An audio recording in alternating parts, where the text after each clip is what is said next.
여러분들이 유형과 특성을 아셨다면 정말 본질적인 문제풀이 한번 도전해 보시는 게 좋습니다. 그래서 선생님과 같이 이렇게 지문을 읽을 건데요. 여러분들이 그 전에 미리 한번 이 지문 자체를 정말 시험 보는 것처럼 풀어보고 싶으시다면 연세대학교 사이트 홈페이지에 이미 작년 기출문제가 올라가 있습니다. 선생님은 오후에 진행되었던 2021학년도 기출문제 1-1번을 함께 풀 예정입니다. 그래서 여러분들이 논제를 한번 쫙 읽어보시고 들어오셔도 되고요. 그렇지 않다, 난 그냥 편안하게 한번 시청해 볼란다, 그러면 함께 임해 주시면 됩니다. 자, 들어갈게요. 자, 여러분들 2탄입니다. 여기서는 여러분들 논제 자체를 어떻게 분석을 해내야 되고, 그리고 학교에서 원하는 바가 무엇인지 좀 상세히 말씀을 해드리려고 마련을 했는데요. 작년 기출문제입니다. 작년 연세대학교 오후 2021학년도 오후 시험 문제였어요. 아주 따끈따끈한데 선생님도 이 문제 풀면서 막 감동받고 막 은혜 받고 이러면서 풀었어요. 저 임국향인데 임시가 등장해. 어떡해. 너무 감정이 빡대가지고 문제 풀었잖아요. 여러분들도 아마 느끼실 거고, 아마 이 영상을 보시는 그 분이 학생이 아니라 직장인이시면 오는 감동이 더 클 거예요. 뭔가 느끼는 바가 있을 거라고 보고요. 왜 고3 학생들에게 이런 문제를 낸 것인가, 충분히 이해가 됩니다.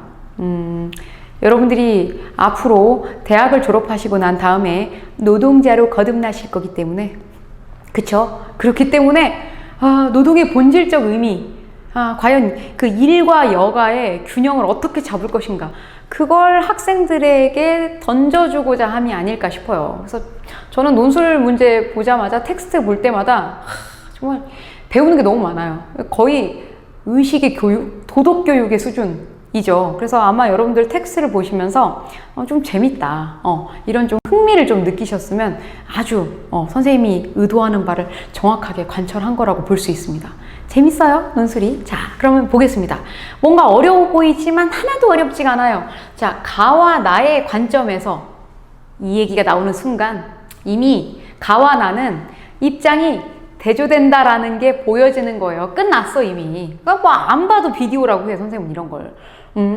가와 나의 관점이 다르니까 하나의 현상을 서로 다른 두 가지의 관점으로 설명하라고 요구하는군, 이렇게 되는 거예요.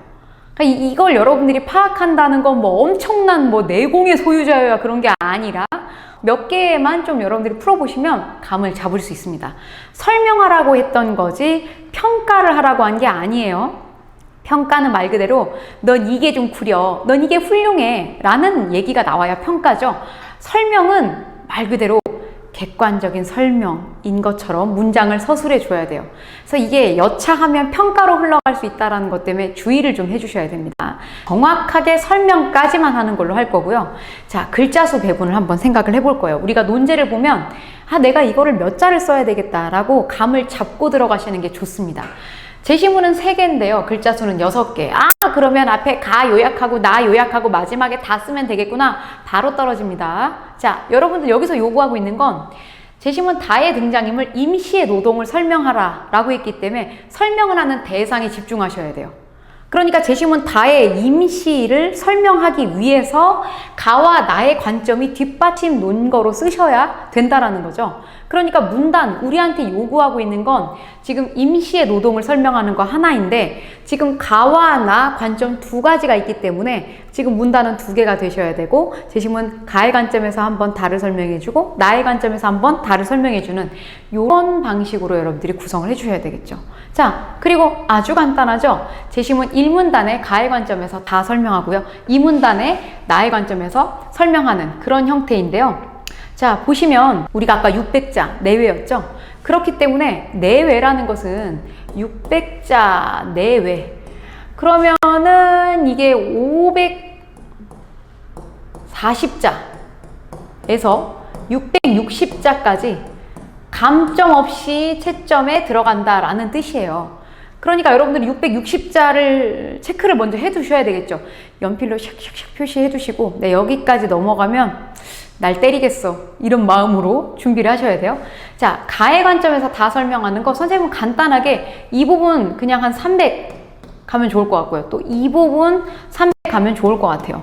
우리가 300자라고 했을 때 이 300자는 도대체 어느 만큼인가도 감을 잡으시는 게 좋은데 문장 한 문장을 쓰실 때 센텐스 하나당 여러분들이 50자 정도가 가동성이 굉장히 좋습니다.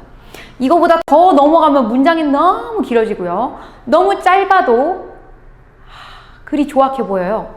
그래서 50자가 딱 좋은데요. 원고지로 여러분들이 평소에 연습을 하시는 게 좋아요. 연세대학교는 한 줄에 33자 또는 30자 정도 되는 원고지를 시험지로 현장에서 주는데 여러분들이 지금 일반 학원에서 준비를 하시거나 시중에서 판매하고 있는 원고지를 구입을 하시면 한 줄에 25자예요.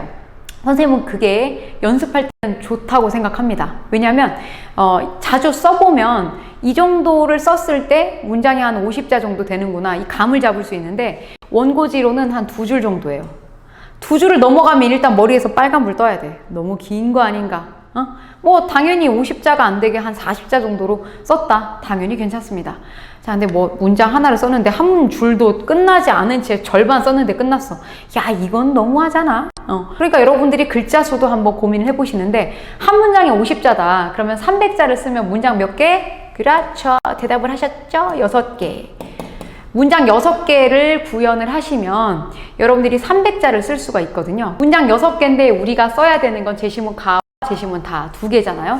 가와 다 2개를 문장 300자로 쓰는 것도 어렵지 않습니다. 그냥 기계적으로 제시문 가에서 내가 150자 정도로 잡고 다에서 150자 정도 써야 되겠다 이렇게 생각을 하세요. 왜냐하면 결국 제시문 가에 대한 내용을 내가 3개의 문장으로 정리를 한다 이렇게 생각을 하시면 좀 좋아요. 당연히 얘도 3개로 정리를 한다. 그러면 무슨 개념이 생기냐면 내가 제시문을 독해할 때 진짜 필요한 알맹이 3개를 남기고 나머지 싹 버려야 되겠다.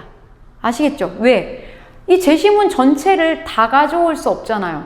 그리고 제시문에 있는 말을 그대로 옮기면 또 감점이니까. 뭐 감점이야. 합격을 못해요. 그러니까 여러분들이 여기서 중요한 거는 뭐냐?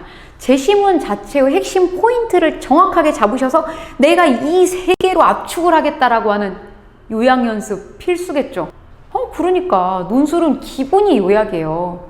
잘 생각해보면 여러분들이 앞으로 사회에 나가셨을 때 어떤 텍스트나 사안에 대해서 간단하게 요약 정리해서 브리핑하는 능력 굉장히 중요합니다.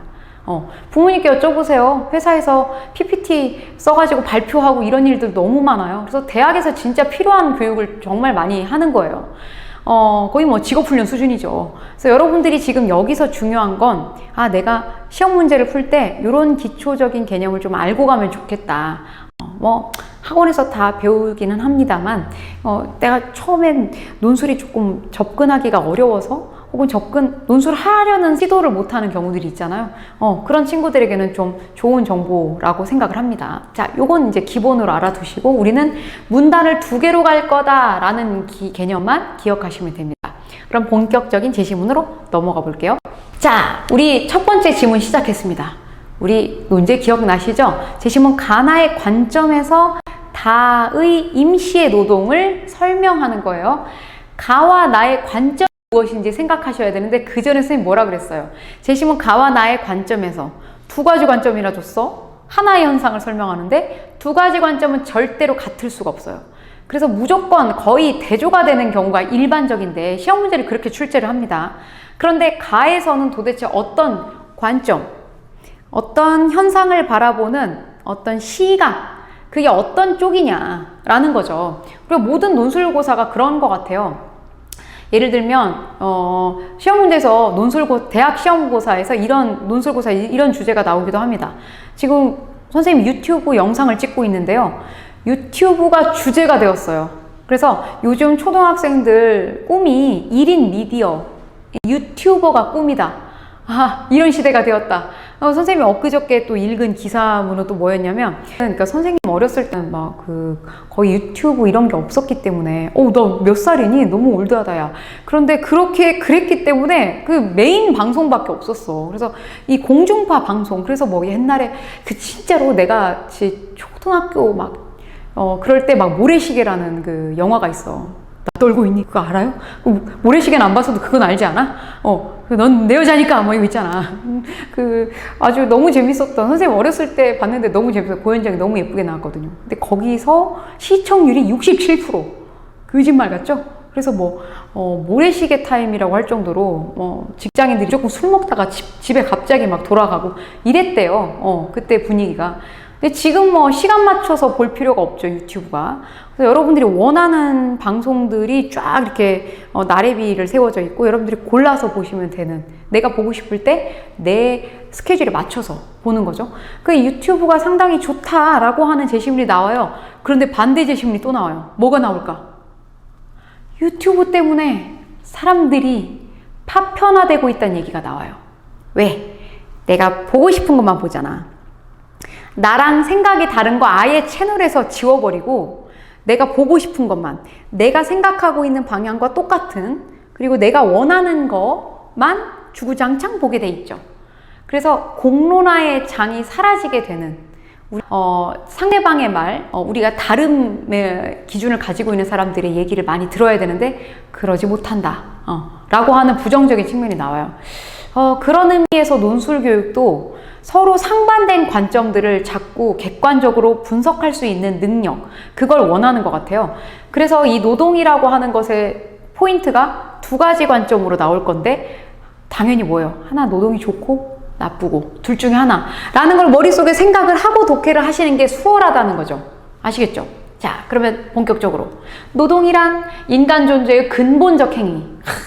근본이래, 뿌리래. 일을 안 하는 자는 인간이 아니야. 그쵸? 자, 노동은 자연의 세계를 인간의 세계로 변화시키기 때문이다. 자연물을 인간의 세계로 변화시킨대. 이게 무슨 말인지 설명이 되어 있어요. 인간을 둘러싼 환경은 공동의 노동을 통해 무의식적으로 혹은 의식적으로 생산된 세계. 그러니까 여러분들이 살고 있는 집, 누군가가 만들어 놓은 콘크리트 안에서 여러분들이 살고 계시고요. 죄송합니다. 친환경 소재일 수도 있고요. 그리고 여러분들이 타고 다니는 이 이동수단, 운송수단, vehicle, 자, 이거 전부 사람이 만들어낸 거죠. 여러분들이 입고 있는 옷, 사람이 만든 거예요. 자연에서 채취를 해가지고, 그러니까 채취는 자연에서요. 인간은 특이한 존재야. 생각해보시면 되게 희한한 게, 새들도 선생님 둥지를 짓잖아요. 자기 집 있는걸요? 잘 생각해봐. 너 거기서 살 수 있어? 새들은 자연에 있는 나뭇가지를 물어다가 기가 막히게 얹죠? 자연물 그대로 활용합니다. 이걸 모아서. 뭔가 자연물을 특별한 어떤 화학물질을 쓴다거나 해서 가공을 해서 뭔가 아주 그냥 영원히 살 집, 40년, 50년 살 집을 만들지 않아요. 자연은 야생의 동물은 그냥 자연에 있는 걸 그대로 활용을 하죠. 인간만은 다릅니다. 자연의 세계를 인간의 세계로 노동을 통해서 변화를 시켜요. 막 땅 파고, 기름 뽑아내고 이런 거 하잖아요. 노동은 의도와 목적으로부터 나오는 행위다. 의도를 가지고 있고요. 목적을 가지고 있어요. 집을 지어야지. 건물을 지어야 되겠어. 자, 이것이 인간과 동물의 근본적 차이다. 그러니까 인간이 제일 나쁘다니까? 선생님이 맨날 샤워하면서 생각해. 이 뽀글거리는 그렇다고 물로만 씻을 수 있냐? 또 그럴 순 없어. 뭔가 이 거품적인 거품. 있어야지 씻는 느낌이 나잖아. 하수구로 나가는 그걸 보면서 내가 얼마나 죄의식을 느끼는지, 인간이 제일 나쁘다. 이런 생각을 해요, 선생님이. 여러분도 그런 생각을 좀 해봐. 그럼 세제를 좀 조금 쓰겠지. 그렇죠? 아우, 정말. 어쩜 좋아. 우리 옛날에는 안 그랬을 텐데. 이것이 인간과 동물의 근본적 차이라서 인간이 좀 나쁘긴 하는데, 그건 또 내 개인적인 생각이잖아? 그걸 딱 넣어두셔야 돼요. 여러분들이 지금 선생님이 방금 말씀드렸던, 그래, 인간은 자연을 가공하니까 환경을 오염시키지, 나빠, 인간이. 의식 있는 친구는 거기까지 생각한다? 그 의식을 잠깐 넣어두세요. 꺼두셔도 좋습니다. 왜? 우리는 제시문을 있는 그대로 독해를 하셔야 돼요. 주어진 제시문을 보고 내가 주관적 독해를 하시면 안 돼요. 여러분들이 이거는 국어 독해에서도 많이 지적받으시는 부분이죠?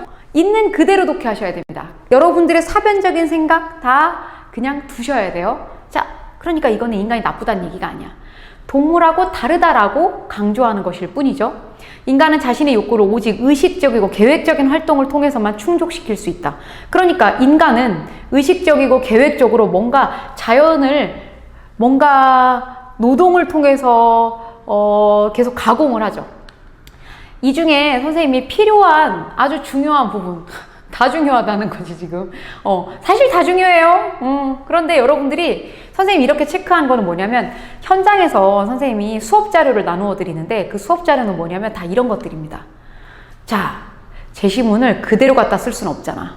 제시문을 자꾸 변형을 해줘야 되잖아요. 그것 때문에 이렇게 여러분들이 패러프레이징 연습을 하셔야 돼요. 문장 재진술 연습이죠. 똑같은 말을 그대로 앵무새처럼 얘기하는 게 아니라, 이 말은 이 말로 내가 표현할 수 있어 라는 걸 보여줘야 돼요. 자, 이런 얘기를 하셨죠? 내가 이해한 바는요, 이렇게 딱 얘기해 줘야 돼요. 제시문 안에 이 현상은 타산지석으로 삼아야 된다 라는 말이 나오면 타산지석이라고만 쓰는 게 아니라, 자, 이 현상을 통해 다른 사람의 문제점을 확인하고 그것으로 교훈을 얻어야 한다. 이렇게 내가 문장을 바꿔주셔야 돼요. 여러분들이 알고 있는 그게 문장의 자기화된 진술이라고 긍정적인 평가를 받는 부분이에요. 이 연습을 시킬 거예요. 여러분들이 이걸 하다 보면 자연스럽게 어떤 능력이 탑재가 되느냐, 내용일치 문제 아주 잘 푸실 수 있어요. 국어, 비문학, 독해에서 여러분들이 1번 문제가 거의 내용일치의 문제, 위글의 내용과 일치하지 않는 것은, 이런 거 물어보죠. 자, 이때 여러분들이 문장을 스스로 구성할 수 있는 능력을 탑재하신다면 당연히 내용일치의 문제 아주 쉽게 풀 수 있습니다. 그것도 여러분들이 국어 실력을 같이 끌고 올라갈 수 있는 아주 긍정적 포인트죠. 논술이 여러모로 좋아요. 자, 노동이란 인간의 존재의 근본적 행위인데 자연의 세계를 인간의 세계로 변화시킨다, 이 말을 그냥 넘기지 마시고요. 이걸 이렇게도 바꿀 수 있다는 거지. 인간은 노동을 통해 자연 세계를 인간이 생존 가능한 세계로 변화시키기 때문에 좀 더 자세하게 문장을 바꾸는 거예요. 이는 인간 존재의 근본적 행위가 된다. 자, 앞에 있던 말을 뒤로 뺐죠. 이런 거야. 토끼가 사냥꾼에게 잡혔다라고 하는 문장을 그대로 쓰면 너는 표절한 거잖아요. 그러니까 합격하기는 어려워. 그런데 사냥꾼이 토끼를 잡았다. 이렇게 문장의 구성을 바꿔주시는 거예요. 그러면 여러분들은 제시문에 있는 내용을 그대로 변형하지 않고 활용을 하면서 동시에 제시문을 그대로 받아서 베껴 쓰지 않았다라는 점에서 좋은 점수를 받게 됩니다. 두 번째도 역시 마찬가지. 인간은 분명한 의도와 목적을 바탕으로 노동에 임한다는 점에서 동물과 근본적 차이를 갖게 된다. 동물은 그냥 본능이에요. 새들이 아까도 둥지를 짓는다라고 선생님 말씀드렸는데, 새들이 둥지를 어떻게 지어요? 본능이야. 그거 엄마한테 배운 것도 아니야. 새들이 거의 한 3개월에서 4개월 정도 엄마가 물어다 주는 벌레나 이런 것들 막 곤충 잡아먹거든요. 그 엄마가 물어다 주는 거 막 입 쫙 벌리고 이제 받아. 3개월, 4개월 크잖아. 그러면 날 수 있어서 지가 사냥할 수 있게 되는 순간이 오면 그 둥지를 떠나게 돼 있어요. 엄마한테 엄마 집은 어떻게 지어? 이런 거 물어보지 않아. 그냥 아는 거야. 본능적으로. 신기하지? 막 알려주지 않았는데 뻐꾸기로 태어난 애는 자기도 지네 엄마랑 똑같이 남의 둥지에다가 자기 알 낳고 도망가 버려. 너무 신기하죠? 그거 그렇게 배운 게 아니라 그냥 본능이야. 인간은 다르죠. 인간은 그 의도와 목적 바탕으로 배워가지고 그 노동하는 방법을 터득해서 노동을 하게 되는 거죠. 인간과 동물의 차이. 자, 자연에서 직접 욕구를 충족시키는 동물과 달리 인간은 명확한 의식을 바탕으로 앞에 있는 문장하고 똑같아요. 이러면 선생님은 문장 변형 연습을 해보면서 앞에 있는 말과 뒤에 있는 말이 똑같아. 그러면 내가 꼭 필요한 건 하나만 가져오면 되니까 이 둘 중에 하나는 빼는 거예요. 이렇게 판단하시면 돼요. 자, 너무 내용이 길죠? 이렇게 선생님이 체크를 해보면서 같이 보도록 하겠습니다. 그런 활동은 노동을 통해 이루어지는데요. 이 목적을 달성하는 거. 이를 위해서 인간은 재료를 자연 속에서 찾으나 그 재료 그 자체가 아니라 재료의 가공과 그 산물에서 마침내 만족을 얻게 된다. 그냥 재료 자체. 누에고치, 우와! 이게 아니죠. 그 누에고치에서 실을 뽑아서 그 실로 만들어 옷을 그 산물에서 만족을 느끼는 거예요. 그러니까 그걸 하기까지의 그 노동, 공력, 이게 그 마지막 결과물을 통해서 인간이 만족감을 느낀다는 거야. 건물 지을 때 콘크리트. 야, 이거 콘크리트 되게 색깔도 안 이쁘고 이상하잖아. 냄새도 나고. 그 콘크리트, 시멘트 이런 거 보면서 막 건축가들은 막 미소 지을까? 콘크리트 그 자체가 너무 좋아. 또라이지. 뭐가 좋을까? 콘크리트를 활용해서 건물을 딱 지었을 때 내가 이렇게 건축했어! 이걸로 기쁘겠죠. 인간은 그렇다는 거야. 자연물 그 자체가 아니고 그거를 가공해가지고 결과물을 얻은 걸 가지고 만족을 한다는 거야. 그러니까 인간은 만족하기가 진짜 고생스럽죠. 뭐 새들은 나뭇가지 하나 보고 막 만족해가지고 자기 둥지 위에 딱 얹어 놓을 텐데 인간은 좀 살기 힘들어요. 노동의 희열은 단순한 근육의 사용이나 숙련성을 통해 숙련된 노동자들 되게 빨리 하는 거, 동일한 작업을 오랫동안 하면 엄청 속도가 빠르겠죠. 여러분들 그 달인 아세요? 달인? 내가 그게 정확하게 달인인가? PD님 그런가요? 달인인가? 그 달인에 나오는 거 선생님 요새도 가끔 보거든요. 뭐 봉투 접으시는 분 미친 듯한 속도로 봉투 접으시고 뭐 이런 거 있잖아요. 그걸 계속 오랫동안 하다 보니 손에 익어서 보지 않고도 뭐 초밥 지으시는 분 보지 않고도 탁 잡았는데 막 밥알 개수가 똑같아 뭐 이런 거 있잖아. 그 숙련된 자체, 그 숙련성을 얻는 게 기쁨이라기보다는 인간 세계의 건설에 함께 참여한다는 인식에서 내가 사회생활을 영위하면서 노동을 함께해서 우리 사회적 발전을 같이 이루어냈어. 내가 뭔가 공동체 의식과 우리가 함께 뭔가 이루어냈다라고 하는 거, 그것 때문에 뭔가 희열을 느낀다는 거예요. 노동하는 사람은 생산한 결과물을 통해 자기 자신을 의식하게 된다. 결과물을 통해서. 노동자의 만족감은 공동으로 창조한 생활 양식 속에서 그리고 주변 환경을 함께 건설하는 데서 비롯된다. 자, 이 말이 곧 이 말이라서요. 이 부분에서는 노란색으로 체크를 안 하고 이 부분에 선생님이 체크를 한 거예요. 아시겠죠? 자, 그래서 이 부분은 당연히 이렇게 바꿀 수 있습니다. 인간은 자연 재료 자체를 자연에서 찾은 재료를 가공해서 얻어낸 이 산물을 통해서 만족을 얻어내기 때문에 욕구를 충족하기 위한 노동이 수반된다. 그리고 사람은 노동의 결과로 얻게 된 생산물을 통해 자신의 정체성을 의식하게 된다. 이건데 자신을 의식하게 된다를 나를 의식한다? 너무 좀 표현이 적확하지가 않죠. 정체성을 확인한다라고 하는 말이 아주 좋을 겁니다. 노동을 해서 나는 이런 사람이구나. 난 이런 걸 잘하는 사람이구나. 내가 여기에 특화된 재능이 있어. 스스로를 인지하고 만족감을 느끼게 되는 거죠. 여러분이 선생님 앞에 그런 얘기를 했는데 앞으로 노동자가 되실 거예요 라고 말씀드렸죠. 어느 분야에서 내가 자신의 능력을 특화할 수 있는지 여러분들이 대학을 다니는 그 과정에서 그거를 계속 발달을 시키셔야 돼요. 그래서 내가 한 분야에 특화되어 있다는 걸 알게 되는 순간 그 직업에 매진하게 되겠죠. 그래서 너무 자기 스스로의 만족, 나는 이런 사람이다라는 그 의식을 갖게 되는 거죠. 노동하는 자는 자신이 사회 구성원들과 함께 인간 세계 환경을 건설한다는 점에서 만족감을 느낀다는 거였어요. 자, 그래서 이렇게 핵심적인 내용, 이 부분부터 한번 또 볼게요. 역사적으로 노동에 대한 평가가 변했는데 고대 그리스 사람들은 모든 육체적 노동을 저속한 것으로 경멸했대요. 육체 노동을 하는 사람들은 왜 저속한 거냐? 저거는 노예들만 하는 거예요. 귀족은 절대 노동하지 않습니다. 완전한 인간은 귀족으로서, 그쵸? 한가롭게 여유를 즐기고 정신적이고 예술적인 활동을 하는 존재여야 했다. 그러니까 여유를 즐기는 게 이제 먹고 마시고 하는 것도 당연히 해야 됐고, 이들이 공부를 하는 것을 통해서 뭔가 의지를 고양시킨다라고 생각할 때, 그래서 철학과 과학이 발달할 수 있었던 것이기도 합니다. 자, 그런데 유대인과 기독교인들은 노동을 죄에 대한 벌로 보았다. 인간이 천국에서 쫓겨났고 죄의 몰락을 짊어지고 있으며 결국 얼굴에서 땀을 흘려야 밥을 먹을 수 있게 되었다는 것이다. 그래서 뭐 나와요. 아담과 이브가 나오는데 뭐 하와라고도 하고요. 이 아담에게 거짓말을 해가지고, 그러니까 거짓말을 한 건가? 아니지. 그 뱀한테 속은 거잖아. 그래서 이제 남편을 같이 꼬신 거잖아. 그러니까 그것 때문에 출산의 고통이라는 걸 얻게 되었고, 남자는 그 분별력 없이 아내의 말에 휘둘려서 에덴 동산에서 쫓겨났기 때문에 그것에 대한 죄의 대가로 너는 영원히 고통받으면서 일을 해야만 먹을 수 있다라고 하는 그런 죄의 대가를 얻었다라고 성경에서 나오죠. 그래서 노동은 원죄예요. 원죄, 태초의 인간이 지은 죄가 대를 물려서 오는 거예요. 우리에게. 자, 그러나 신교, 종교적인 개혁을 하는 거죠. 난 또 신교가 없었으면 어땠을까 싶어. 개혁을 하는 거죠. 이제 더 이상 그거는 못 살겠다, 못 참겠다. 노동을 큰 축복으로 본다는 거죠. 칼뱅주의는 노동의 성과를 구원의 징표로 이해했으며 구원받는 거야. 이런 관점은 종교의 영역을 넘어서서 세속적 직업의 책임 개념으로 이어졌다.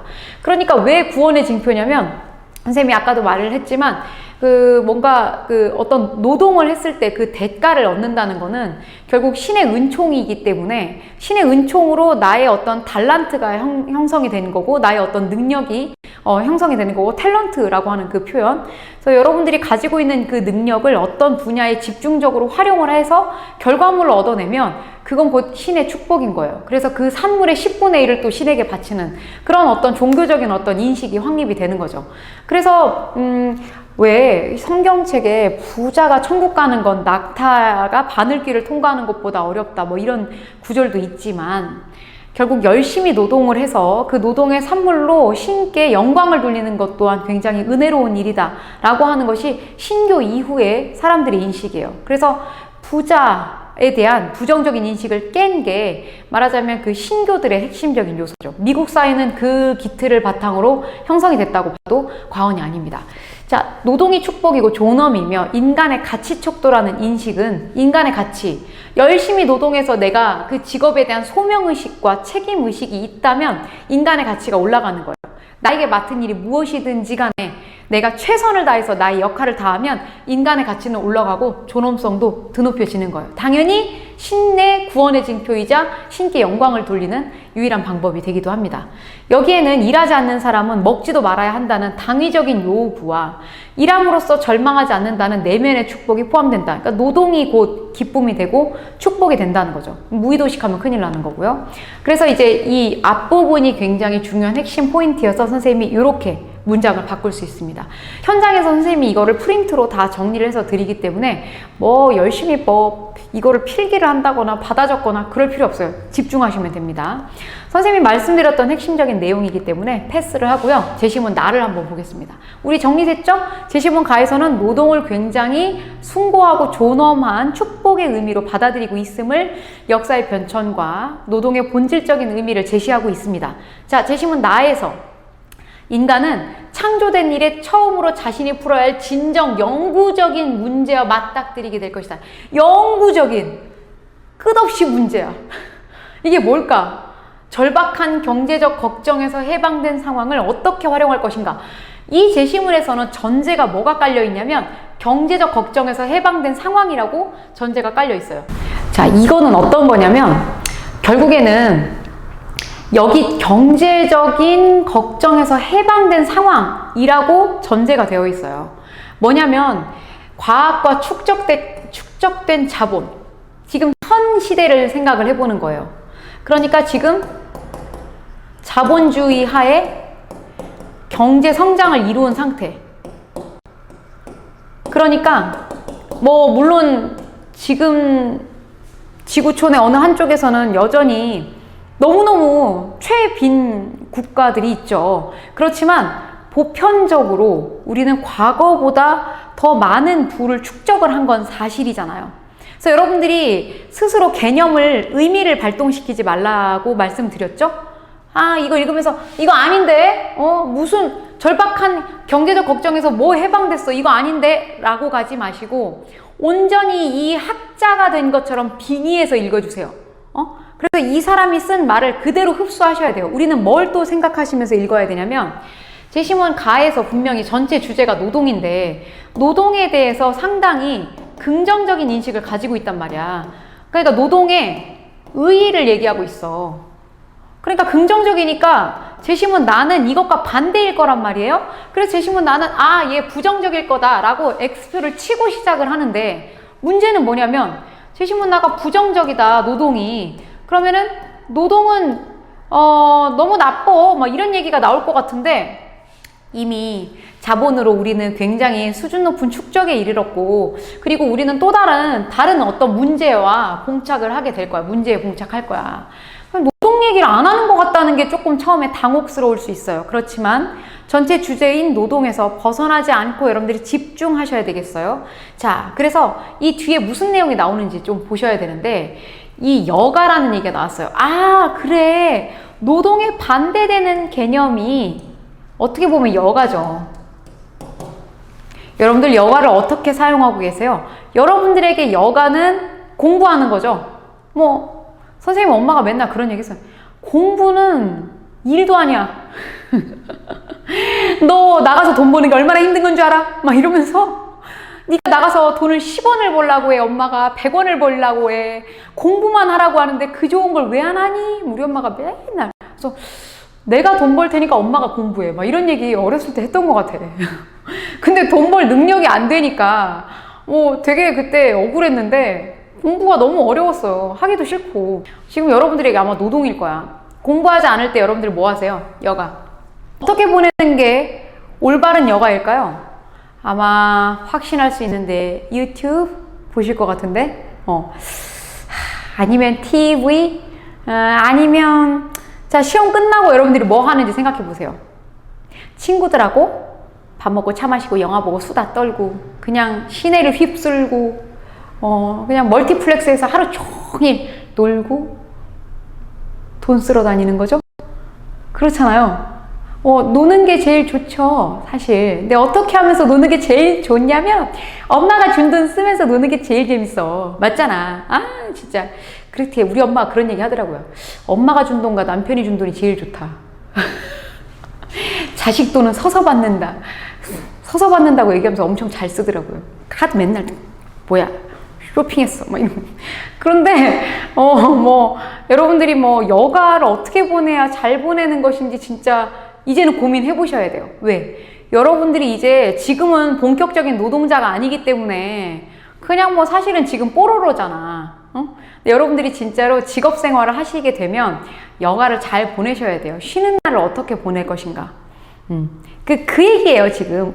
그러면 노동이 좋다라는 얘기가 나왔는데 노동이 나쁘다라고 얘기가 나오면은 그건 연세대 아니지. 너무 저급지잖아. 아예 개념 하나를 반대되는 개념을 빡 주고 여가를 잘 보내야 된다는 이야기가 나오게 되는 거예요. 그쵸? 자, 그럼 그 다음으로 넘어갈게요. 자, 다음 보시면 무슨 얘기가 나올 것인가? 악착같고 집요한 돈벌이꾼들. 악착같다. 악착같이 여러분들한테는 이런 표현을 쓸 수가 있어요. 악착같이 공부한다. 멋있다. 악착같이 공부하고 계시나요, 지금? 악착같이 돈을 번다. 뭔가 돈의 노예의 스멜이 나오네? 미친 듯이 돈을 벌어. 월화수목 금토일로 쉬는 날이 하루도 없어. 그런 인간을 내가 하나 잘 알고 있죠. 난가? 보 선생님도 다르지 않았어? 악착같이 돈의 노예. 막 입금되면 눈 바짝바짝 해지고 이런 거지. 악착같이 돈 벌면 너무 재밌어요, 여러분들. 한번 벌어봐봐. 근데 또 이렇다. 엄마가 준 돈은 되게 잘 쓰는데 내가 번 돈은 또 못 쓰겠어. 그러다가 또 하지만 요즘 젊은이들은 나한테 엄청 플렉스하고 요즘 20대들이 명품을 제일 많이 산대요. 놀라워. 그래서 1000만원짜리 백을 막 아무렇지도 않게 사더라고. 멋있어. 근데 이 악착 같은 돈벌이꾼들, 그러니까 이제 돈을 버는 것에 이제 꽂혀 있는 상태인 거죠.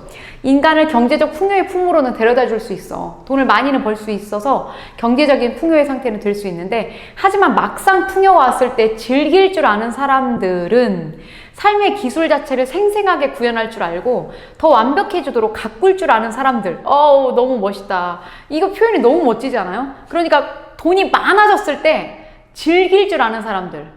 이 사람들은 삶의 기술 자체를 생생하게 구현할 줄 알고, 이 삶의 기술이라는 건 뭐냐면 아까도 말했지만 진짜 웰라이프를 잘 구현하는 사람들. 진짜 잘 살았다. 이게 돈을 많이 쓴다는 얘기가 아니야. 응? 어떻게 하면 잘 사는 것인가? 선생님 아는 분 중에 진짜 미친 듯한 분, 돈을 벌어가지고 목표가 뭐냐면 그 아프리카 가서 아이들한테 구호물자 나눠주는 거. 그러니까 본인이 돈을 모으는 목적은 그 구호물자를 1년에 한 번 가서 아프리카 갈 수 있는 비행기 탑승 비행기 값과, 그리고 그 자기 자비로 가는 거예요. 비행기 값과 그 월드비전에서 구호 활동하는 사람들하고 같이 가가지고 이제 구호물자 주는. 너무 멋있는 것 같아. 나는 못하겠어. 선생님 못해요. 언젠가는 했으면 좋겠는데 글쎄, 아프리카 가려면 주사 맞기 너무 무섭고. 개소리죠. 근데 뭐 그런 게 좀 멋있는 삶의 기술이지 않을까? 그 더욱 완벽해지도록 가꿀 줄 아는 사람들. 여기서 얘기하는 건 돈이 아니라니까? 정말 잘 살았다라고 말하려면 정말 그 웰이 뭐냐는 거야. 생계 수단을 위해 자신을 팔지 않는 사람들. 생계, 먹고 사는 것 때문에 자기를 팔아. 이건 여러 가지 의미가 있어요. 자신의 개인적인 삶을 돌아볼 여유도 없이 인생을 쫙 그냥 노동을 통해서 그냥 가족들의 생계를 이제 먹여 살리는 이런 거를 뭔가 대단한 일이긴 하는데 숭고하게 설명하지 않고 참 자신을 팔았네. 굉장히 그 돈의 노예처럼 묘사를 하고 있어요. 이미 전제가 뭐가 깔려 있냐면 노동하는 게 인간의 본질적 가치를 실현할 수 없는 것이다 라고 하는 그 의미가 깔려 있어요. 제가 일만 하느라, 생계수단을 위해서 일만 하느라 자신의 본질적 삶을 완벽하게 가꾸지 못했어가 되는 거야. 일하는 게 좋은 게 아니야. 일하면서 가꾼다고? 일하는 걸 통해서 만족감을 얻는다고? 아우 부시시지. 말도 안 돼. 개소리야 그거는. 그게 아니라 인간은 여유 있게 뭔가 진짜 내가 진정한 삶의 의미를 위해서 무엇을 실천해야 될 것인가를 고민하는 것, 그것이 필요한데 생계를 위해서 노동에 매몰돼 있어서 나를 판다는 건 내 시간을 팔기도 하고 내 몸을 팔기도 하고 여러 가지가 있는데 그 나 자신을 잃어버리는 거야. 진짜 나가 없어. 왜? 하루 종일 직장에서 생활하면 직장에서의 나의 역할이 있기 때문에 나는 온전히 나로서가 아니라 직장 상사 아래 혹은 내 부하 직원 위에 어떤 직책을 가지고 있는 역할에 담당하게 되어 있어요. 아마 여러분들 부모님들께서 그렇게 힘들게 하루하루를 버텨내고 있을 겁니다. 그러니까 결국에는 생계 수단을 위해서 일을 하는 게 아니어야 된다고 말을 하는 건데, 자, 그래서 이제 이 뒷부분이 굉장히 중요하죠. 선생님이 여기서 길게 설명을 했는데 이게 결국에는 생계 때문에 자기를 판매하지 않고 보다 본질에 집중하는 것, 이것이 결국 풍요를 진정 즐길 줄 아는 자세라는 거죠. 자, 내 생각에 어떤 나라나 민족도 여가와 풍요의 시대를 준비하고 있지 않다. 왜냐? 인간은 너무 오랫동안 즐기지는 못하고 죽도록 일만 하도록 훈련받았어. 왜? 농경사회가 너무 길었고요. 자본주의 사회, 그러니까 산업화 사회가 도래가 되었을 때도 인간은 노동을 했죠. 공장에서 거의 대부분의 인간은 프롤레타리아의 하여튼 뭐 유산자 계급보다는 무산자 계급에 속해서 어떤 기업이나 공장에 속해가지고 거기서 월급을 받으면서 일하는 그 상태. 대한민국의 60년대, 70년대 아버님들이 이렇게 열심히 일을 하셨죠. 거의 워커홀릭이라고 하는 이름을 들으면서도. 근데 이게 너무 즐길 줄을 몰랐다는 거야. 근데 이 즐기다라는 얘기가 술 마시고 노래하고 그런 거 아니에요. 그런 게 아니라 아까도 말했지만 본질적인 그 나의 삶, 온전한 나의 모습은 무엇인가? 나란 무엇인가? 자아를 성찰하고 내가 진짜로 재밌고 즐기는 것, 좋아하는 걸 하는 그런 활동을 못 한다는 거예요. 별다른 재능 없는 보통 사람에게는 이런 상황이 왔을 때 뭘 하면 시간을 보내야 할지 실로 두려운 문제가 될 것이 틀림없다. 여러분들, 이제 곧 있으면 주 4일 시대가 열릴 수도 있어요. 여러분들은 주 5일이 너무 자연스럽죠? 선생님 어렸을 때 초등학교, 중학교, 고등학교 내내 토요일날 학교 갔다? 너무 불쌍하지 않아요? 그죠? 선생님 맞죠? 우리는 너무 험난한 세월을 살았어. 토요일날 학교를 가다니. 여러분들 학원에 가잖아. 우리는 학교를 갔다? 여러분들 부모님은 당연히 직장인이셨고요. 토요일날 회사에서 일을 하셨습니다. 근데 지금은 어때요? 금요일 불금이라고 하고요. 불목이라고도 합니다. 금요일만 끝나면 가족들하고 샥 금요일 밤부터 여행하고 월요일날 짠 하고 출근하는 거죠. 그래서 해외여행들 그렇게 많이 갔었죠. 코로나 끝나면 또 여전히 그렇게 될 건데 주 4일째가 된다. 와, 그럼 인간은 월, 화, 수 일하고 주 4일이니까 목요일 저녁에 미친 듯이 목요일 저녁에 출발해가지고 목, 금, 토, 일, 월요일날 돌아와. 해외여행 당연히 가능하죠. 뭐 이런 것도 가능하겠지. 자주 쉬면 10시간 걸려서 파리 날아가가지고 샴페인 한 잔 마시고 하루 자고 다음날 10시간 뭐 이런 것도 가능하겠지. 돈이 많잖아요. 그러면 그런 것도 에펠탑 한번 보고 싶었어. 뭐 이런 거. 그런 거 한번 해봐요. 나 그런 거 되게 해보고 싶더라. 말도 안 되게. 뭘 하면서 해야 될 것인가가 상당히 두려울 거라는 거죠. 돈이 없어서가 아니라 여기서 이야기하는 것은 잘 노는 방법을 모르는 거지. 오늘날 세계 곳곳에서 부유한 계급이 벌이고 있는 행태나 그들이 기껏 성취랍시고 해놓은 것들을 보면 참으로 암울하다. 이게 무슨 얘기를 하려는 거냐면, 자, 이 뒷부분이 이제 핵심인데요. 선생님이 이 설명해드린 내용들을 문장으로 이제 바꿔놨어요. 같은 내용이기 때문에 패스하고요. 자, 이게 어떤 게 왜 그들이 재난에 가까운 실패만을 저질렀다고 얘기를 하는 거냐면, 자, 약속된 땅, 우리가 그 가나안 땅을 약속의 땅이라고 얘기하잖아요. 뭐 크리스천 학교라 그런지 참 기독교적 스멜이 막 물씬 곳곳에 있어요. 자, 그 약속의 땅을 먼저 보고 막 비유를 하는 거야. 우리가 뭐 이틀 일하고 5일 쉴 수도 있어. 뭐 그런 거. 혹은 노동으로부터 자유로워지는, 노동 소득을 통해서 먹고 사는 게 아니라 그냥 내가 가지고 있는 자산을 가지고 그 자산에서 돈을 벌어. 주식이 많고 땅이 많고 건물주 이러면 굳이 노동하지 않고 한 달에 얼마씩 돈이 꾸준히 들어오겠죠. 그러면 그걸 가지고 내가 일을 할 필요가 없으니까 나는 뭘 하면서, 그러니까 즐기는 거야. 여가를 보내면서 삶을 영위하게 되겠죠. 그러니까 부유한 자들이 먼저 이거를 시작을 했다는 거예요. 결국에는 약속된 땅, 이걸 굉장히 긍정적으로 본다는 건데, 이게 지금 뭐냐면 여가를 즐기는 삶, 여가를 즐기는 거고, 이거는 노동에서 벗어난 삶이에요. 그러니까 먼저 선발대로 돈이 많은 사람들은 이렇게 시작을 하잖아.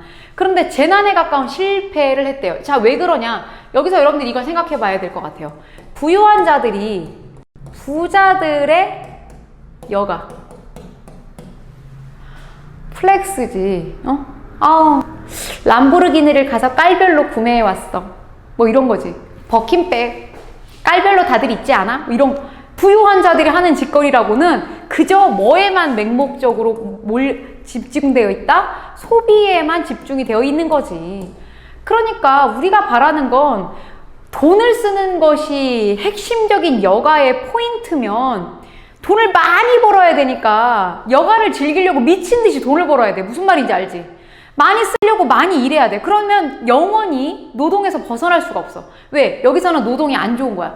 여가를 즐기는 삶이 곧 진정 약속된 땅으로 가는 일이야. 자, 그래서 우리는 뭐가 필요해? 이렇게 소비만을 하는 여가가 아니라 이 뭔가 경험을 쌓아서 자연으로부터 얻을 이 새로운 전리품을, 오늘날 부자들이 쓰고 있는 방식, 이 방식이 어떤 방식이야? 나오진 않았지만 여러분들 이런 걸 유추를 해야 되겠지. 소비를 하는 방식과 아주 다르게 쓸 수 있어. 이 새로운 전리품은 뭐야? 여가 시간이죠. 자, 이렇게 여러분들이 독해를 해주셔야 돼요. 이 여가 시간을 어떻게 잘 보낼 것이냐?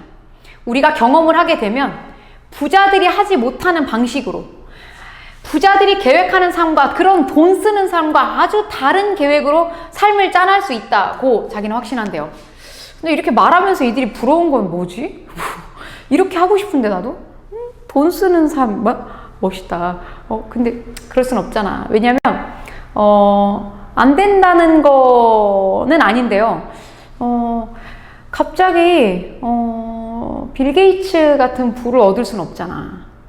그런 노력을 하지도 않았고 그런 어떤 베이직이 갖추어져 있지 않은 상태에서는 우리는 그러면 이들처럼 돈을 쓰는 여가를 즐기지 못한다면 모든 것을 포기해야 되는가? 그게 아니라고 지금 말하는 거예요. 우리는 아주 다른 방식으로 조금 더 본질적이고 의미 있게 좀 퀄리티 높게 웰빙의 삶을 누릴 수 있다는 거예요. 아담이 에덴 동산에서 쫓겨난 이래 인간은 노동에 얽힌 원죄의식이 너무 강해서 일하지 않으면 만족을 느낄 수 없었대요. 우리는 오늘날의 부자들보다 훨씬 더 많은 것을 우리 자신을 위해 하게 되고 의무와 과제와 지루한 일상으로 찌든 노동을 기꺼이 줄일 수 있을 것이다. 그렇지만 우리는 아담이 살던 그 시대랑은 완전히 달라졌다는 얘기예요. 더 나아가 꼭 할 필요가 있는 남은 노동을 될 수 있는 대로 최대한 많은 사람과 공유하게 될 것이다. 뭔 소리야? 노동을 공유하래. 결국 하는 말이 나 공유 좋아하는데 미안. 자, 노동을 공유해. 이런 생각 하지 말라는 거야. 집중력 알겠죠? 자, 노동을 나누래. 뭔 소리지? 자, 이 노동이 부정적인 건데 왜 노동을 나누라 그래? 여기서부터 이제 혼란이 오지만, 하지만 이는 경제적 강제로서가 아니라 되레 풍요를 분배하는 것이라 할 수 있다. 정말 이게 너무 어려운 말이다. 그치? 결국 노동을 나누면 경제적으로 막 경제적 강제라는 건 뭐냐면 억지로 하는 거. 억지로 하는 게 아니라 풍요를 분배하는 거래.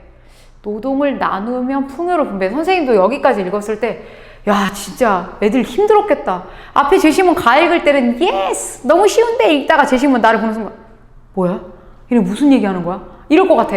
너무 다행인 건 뭐냐면 선생님이 이제 4번째 거 5번째 거 얘기를 하다가 지금 여기 이 부분 왜냐하면 이 부분이 핵심이야. 분배하는 노동의 양이 3시간 정도의 교대 시간 혹은 주당 15시간 정도에 불과할 것이기 때문이다. 와우 너무 좋아. 주당 15시간. 이게 노동을 공유하라 그랬어. 이렇게 하면 풍요의 분배가 된대. 함께 풍요를 나누게 된대. 왜? 사람들하고 나누면 우리 그런 문제가 있었는데 주 52시간 뭐 탄력적 근무제 뭐 이런 거 문재인 대통령이 재임하고 나서 그것 때문에 말이 많았어요. 그래서 노동하는 사람들이 오히려 돈을 더 많이 못 벌어가지고 문제다. 그런데 이제 주말이 있는 삶을 만들어 주겠다. 삶의 질적 가치를 올리겠다. 이런 거였거든요. 근데 그때 사람들이 막 불만을 품었던 이유 중에 하나는 아니 뭐 여가가 있으면 뭐하냐. 여가 시간이 있으면 뭐하냐. 주말이 있으면 뭐해. 여가를 즐길 수 있는 돈이 없는데 먼저 돈을 벌 수 있는 시간을 확보하는 게 좋지. 시간을 제한하면 안 된다. 막 들고 일어난 적도 있었거든요.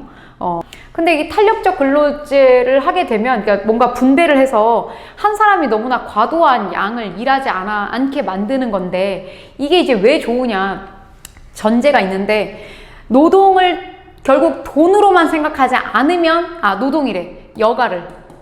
여가를 돈 쓰는 거 즉 소비가 아니라고 생각을 하면 이게 된다는 거야. 여가는 돈 쓰는 게 아니라 좀 더 이 글을 쓴 사람이 이런 게 좋은 삶이야 라고 이런 게 좋은 여가야 라고 말하지는 않아요. 왜냐면 너무 다양한 의미가 있으니까. 나눔의 삶을 실천할 수도 있고 자기가 좋아하는 그림을 그릴 수도 있고 너무나 다양해요. 다만 부자들이 하는 방식은 아니야. 부자들이 하는 방식 돈 쓰는 거구나 이렇게 생각해야 돼. 그러면 돈을 쓰는 것이 목표가 아니면 돈을 굳이 많이 벌 필요도 없어. 여러분들 이런 얘기 들어보셨어요? 유럽은 주급으로 받거든요. 월급으로 받는 게 아니라. 그래서 2주나 3주 딱 일하고 그 다음 마지막 한 주 놀아. 혹은 2주만 일하고 2주는 놀아버려. 여행 다녀. 여행 다니는데 돈이 그렇게 많이 들 필요는 없죠. 배낭 하나 메고 아름다운 자연 풍광을 즐기는 거야. 내가 이 자연에 숨쉬는 하나의 인간이구나. 너무 자연이 아름답다. 이런 시각, 이런 삶을 살 수 있다는 얘기지. 어떻게? 이 전제가 되는 건 뭐냐면 여가의 반대인 노동이 하여튼 인간의 본질적인 삶을 막는 애야. 얘가 나쁜 애야. 노동은 나쁜 애.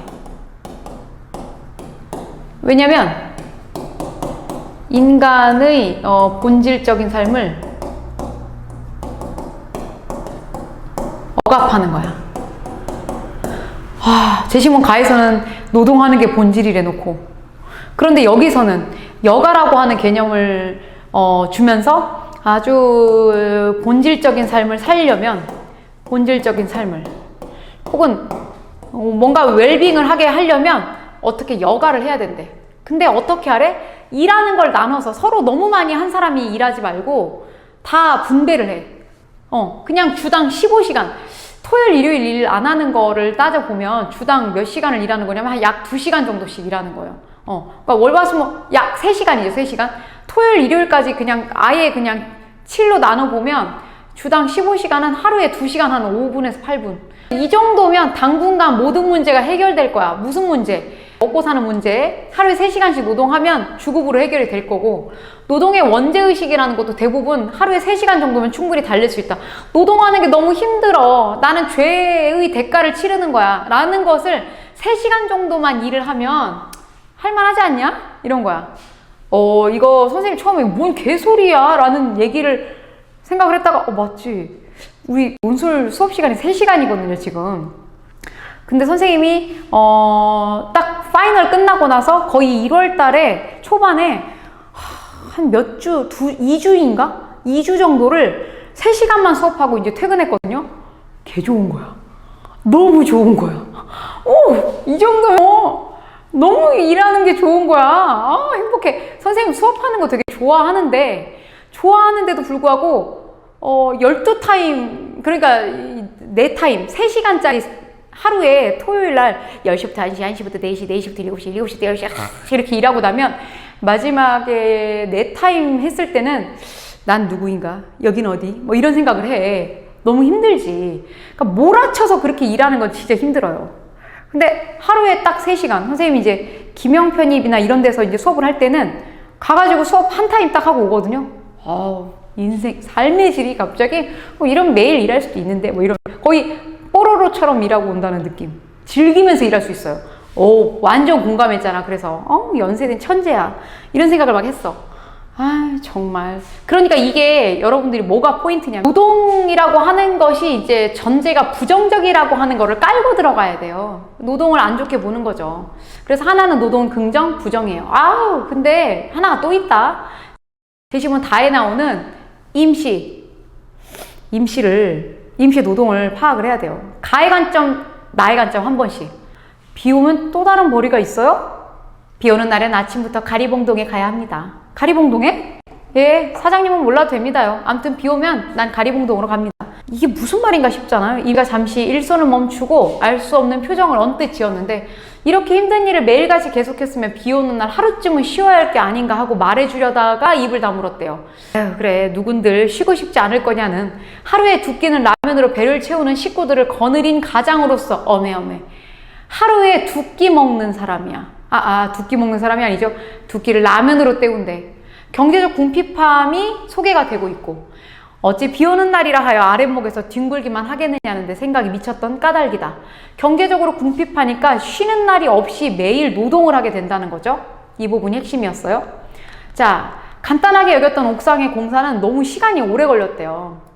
여러 가지 이제 얘기가 있고 시간이 오래 걸렸다는 얘기가 있는데 이게 뭔가 하기가 어려워서 뭔가 공사가 굉장히 어려워서이기도 하지만 이게 어떤 요소가 있냐면 자, 임씨가 만족하다 싶을 때까지 일손을 놓고 싶지 않은 모양인 것처럼 이리 재고 저리 재고 또 모자라서 그러고도 모자라서 이왕 덮어놓은 것을 한 번에 으깨어버리고 그러니까 뭔가 일을 딱 마무리한 것까지 깨버리고 뭔지 알죠? 여러분들 느낌이 와?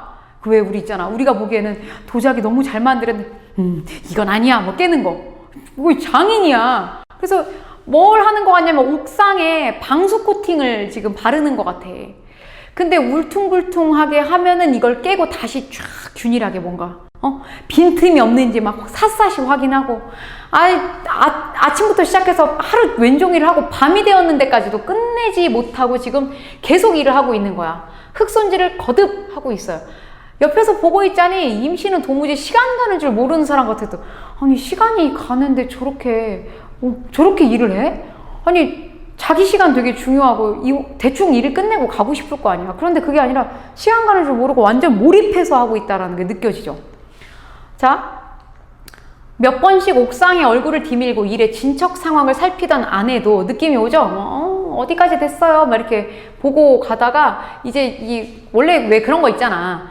엄마들이 좀 더 꼼꼼하게 일하는 분들에게 잔소리 하시는 물론 아빠들이 그런 경우도 많지만 대체로 여자들이 더 꼼꼼하게 이 부분 좀 더 이렇게 꼼꼼하게 해주세요. 막 이렇게 오히려 일을 더 맡기고 더 뭔가 요구하는 게 많은데 엄마가 이제 두 손 두 발 다 든 거야. 이 아내가 대강 좀 해요. 대강 그냥 해요. 대충 해. 날도 어두워졌는데 어서들 내려오시라고요. 지금 내가 그러고 있어요. 대강해서 끝내려고 하는데 지금 왜 이렇게 길게 설명하니 나. 나 진짜 임시한테 완전 감정이입했잖아. 나야 이거 딱 어떻게 다 대감제스 사모님 하는 일이디 깨끗이 손봐드려야죠. 자, 이게 내가 너무 얍실하게 읽었다. 그치? 다 되어갑니다 사모님. 책임감 있게 하던 일이니 깨끗이 손봐드려야죠. 책임감 작살이지. 책임감. 자기가 이 맡은 일만 대충 하고 끝내는 게 아니라 완벽할 때까지 계속 해주는 거야. 오히려 의뢰했던 사람이 그만하라고 할 정도야. 기가 막히죠. 그래서 직업적 책임의식을 느끼는 그런 부분이에요. 아무리 봐도 이거는 제시문 가와 나중에 어느 쪽 입장인 것 같아요? 가 쪽에 가깝지 않아요? 그쵸? 그 얘기예요. 다시 방수액을 부어 완벽을 기하고 이음새 부분은 손가락으로 몇 번씩 문대어 보고 나서야 정말 완벽하게 해서야 하고 나서야 임씨는 허리를 일으켰어. 일에 몰두해 있는 동안 그는 숨소리조차 내지 않고 일을 하는 양을 지켜보았어. 저 10손가락에 박인 공이 굳은 살이죠. 10손가락에 굳은 살이 다 박혀 있다는 건 이 사람이 얼마나 고된 노동을 성실하게 해왔는지를 이 사람의 삶을 보여주는 부분이라고 볼 수 있어요. 지하실, 단칸방.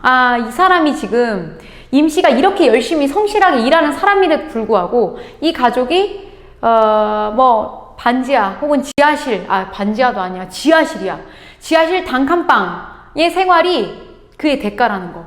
이거 좀 너무하지 않나 하는 안타까움이 솟아오르기도 했다. 그 일에 대한 대가가 너무 작아. 목욕탕 일도 그러했지만 이 사람의 손은 특별한 데가 있다는 느낌이었다. 자신이 주무르고 있는 일감에 한치의 틈도 없이 밀착되어 날렵하게 움직이고 있는 임씨의 10손가락은, 자, 여기서 여러분들이 이 수식, 일감에 딱 붙어 있다. 이게 도대체 어떤 느낌일까? 결국 이게 핵심인데, 그 임씨가 일에 딱 붙어 있는 그 10손가락, 날렵하게 움직이고 있는 임씨의 10손가락. 그러니까 이 사람은 굉장히 일에 완전히 몰입해 있고, 완전히 일과 딱 합일되어 있고, 완전히 나는 곧 일 붙어 있어. 한 몸이야.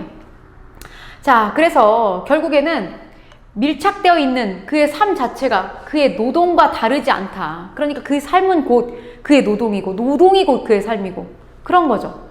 자, 그래서 지금 이렇게 선생님이 이제 정리를 해봤는데, 우리가 지금 나를 설명해야 되잖아요. 그러니까 노동을 긍정적으로 보는 가의 관점에서 다에 나타난 임씨의 노동은 자아를 완성하는 이상적 행위로 설명할 수 있다. 우리가 지금 제시문 가에서는 노동이 굉장히 긍정적이었잖아요. 그렇기 때문에 다에서 임씨의 노동은 굉장히 긍정적이라고 하는 표현이 나와야 되는데, 이 자아를 완성하는 이상적인 행위는 어디서 워딩을 따오는 거냐면, 이 개념은 제시문 가에서 따오는 거예요. 왜? 가로 설명을 하는 거니까. 그렇겠죠? 반대로 뒤에 두 번째 문단에서 노동을 부정적으로 보는 나의 관점에서 다에 나타난 임씨의 노동은 경제적 생계를 위해 자신의 시간과 노력을 파는 절박한 행위로 설명할 수 있다. 부정적으로 설명하는 거죠. 그렇죠? 자, 그렇다면 여러분들이 지금 가의 관점과 나의 관점이, 얘가 긍정적 관점이고 부정적 관점이라는 게 확신이 이제 생기면 뒤에 나오는 설명이 이 관점에서니까 다의 임씨를 긍정적으로 설명할 수밖에 없습니다. 자아 완성, 아주 좋은 행위입니다. 이렇게 설명하는 거예요. 그런데 나의 관점이 부정적이었으니까 이 임씨도 사실 부정적으로 설명하는 거예요. 안타까운 상황이야. 임씨는 생계를 위해서 하는 거야. 그래서 시간과 노력을 파는 절박한 행위라는 거야. 이 사람 굉장히 안쓰러운 사람이지. 이렇게 돼버리는 거죠. 이해가 되시죠? 자, 그러면 선생님하고 같이 이 내용의 핵심적인 요소를 한번 정리를 해보면서 답안을 한번 보겠습니다. 이렇게 내용을 가는 거예요. 자, 아까 이상적 행위까지 갔죠? 임씨의 노동은 단순히 생계를 유지하기 위한 수단을 넘어 자신이 맡은 일에 대한 강한 책임의식을 나타내고 있다. 이게 지금 가의 관점이죠. 자, 그 다음에 일을 의뢰한 자조차 적당히 하고 마무리하라는 만류에도 불구하고 늦은 저녁까지 자신의 숙련된 기술을 이용하여 스스로 만족할 때까지. 나 아니야 지금? 내 얘기하는 것 같아 지금. 미안합니다. 자, 성실하게 맡은 일을 수행해. 이는 임씨가 자신의 숙련된 노동력을 바탕으로 직업적 책임을 다하여 환경을 개선하고 그 결과를 통해 스스로의 자아를 확립하고 만족감을 느끼는 것이다. 좋은 얘기는 다 써놨어. 왜? 가의 관점이 긍정적이니까요. 그 긍정적인 평가를 받을 만큼 열심히 노동을 하고 있으니까, 임씨가. 자, 그런데 반면 노동을 부정적으로 보는 나의 관점에서 다에 나타난 임씨의 노동은 경제적 생계를 위해 자신의 시간과 노력을 파는 절박한 행위로 설명할 수 있다. 아우, 마음이 아프네요. 임씨는 생계를 해결해야 한다는 상황으로 인해 자신을 위한 시간을 전혀 낼 수가 없다. 스스로 최선을 다해 노동에 임하고 쉬는 날조차 없이 일하지만 그것이 곧 경제적 보상으로 이어지지 않는다면 지하에서 살잖아요. 노동을 최소화하고 진정한 행복을 추구해야 한다. 그렇다면 진정한 행복을 위해서 이 사람이 지하에서 살 게 아니라 정말 내가 그렇다면 이 비용으로 진짜 행복을 위해서 나는 뭐 시골로 가겠다. 뭐 이런 생각도 할 수 있는 거고요. 자, 그런데 그렇지 못하고 있다는 거죠. 또한 훗날 임시가 경제적 부를 이루게 되더라도 이게 또 문제야. 여가 시간을 가치 있게 보낸 경험의 부족으로 인해 시간을 어찌 써야 할지 모르는 채 또다시 노동에 매달릴 거라는 거죠. 계속 일만 할 거야. 그 진짜 문제는 뭐냐면 자기 자신의 본질적 자아를 확립하지 못하고 행복한 삶을 누리지 못한 채 일에 매몰된 워커홀릭으로 생을 마감하게 될 거라는 거예요. 설명이 다르죠? 왜? 관점이 다르기 때문입니다. 여러분들이 이 포인트를 정확히 인지하신다면 아마 이 부분 어렵지 않을 거예요. 그래서 포인트는 일단 여러분들이 제시문을 독해해 내셔야 한다는 거고요. 그리고 핵심 문장을 재진술을 하셔야 된다는 거예요. 선생님이 노란색으로 체크해서 자꾸 변환해서 보여드렸던 것은 바로 문장의 재진술. 왜 이 재진술이 중요하냐면 재진술 한 걸 바탕으로 답안지에 그냥 쓸 거기 때문에 그렇죠. 그래서 이 답안 작성을 하기는 해야 되는데 선생님이 써드린 단어의 포인트와 여러분이 쓴 단어의 포인트가 다를 수 있습니다. 그러면 여러분들은 현장에서 개념어들을 정리를 하고 다시 써보기도 해 주셔야 되고요. 첨삭받은 내용을 좀 꼼꼼하게 정리를 해 주셔야 합격할 수 있는 그 개념어들을 정교하게 잘 맞춰서 써낼 수가 있습니다. 오늘 논제 보시니까 그렇게 어렵지 않으시죠? 이게 가장 중요한 포인트가 됩니다. 자, 여러분의 합격을 진심으로 기원하는 마음으로 선생님이 진짜 현장에서 수업하는 것처럼 수업을 한 편을 구현을 해드린 거거든요. 그래서 이왕이면 뭐 꼭 학원에 오시면은 좋겠지만 그렇지 않고 내가 집에서 연세대학교 한번 좀 궁금해, 공부를 좀 해봐야 되겠어, 이런 분들에게 좀 논술은 이렇게 준비를 하면 돼. 여러분들이 문장의 리라이팅 끊임없이 연습을 해보시면 충분히 가능할 수 있어요. 그래서 본인이 꼼꼼하게 찾아보시면 그렇게 어려운 내용이 아니기 때문에 연세대학교라는 꿈을 접으시지 않으셨으면 좋겠습니다. 아우, 너무 부러워요, 선생님 여러분이. 왜냐면 선생님이 대학 들어갈 땐 이렇게 논술 100% 이런 거 없었거든요. 그러니까 이게 기회예요. 잡으셔야 됩니다. 여러분들이 이걸 기회로 선생님 작년에 합격했던 제자들 수능을 아예 안 보고도 연대를 붙었잖아요. 너무 좋더라고요. 여러분들도 그랬으면 좋겠어요. 어쨌든 여러분들이 원하는 어떤 가치 있는 삶을 구현하고 직업생활을 누리기 위해서는 어쨌든 최고의 대학이라고 하는 결과를 얻어내는 게 좋긴 하니까요. 그래서 진심으로 여러분들의 올해에 좋은 입시 결과가 있기를 기원하면서 힘드셨죠? 자, 여러분들 집중력이 바닥이 났을 수도 있는데 조금 힘내시고 좋은 시간이 되셨기를 바라면서 이 시간 마치도록 하겠습니다. 수고하셨어요. 안녕.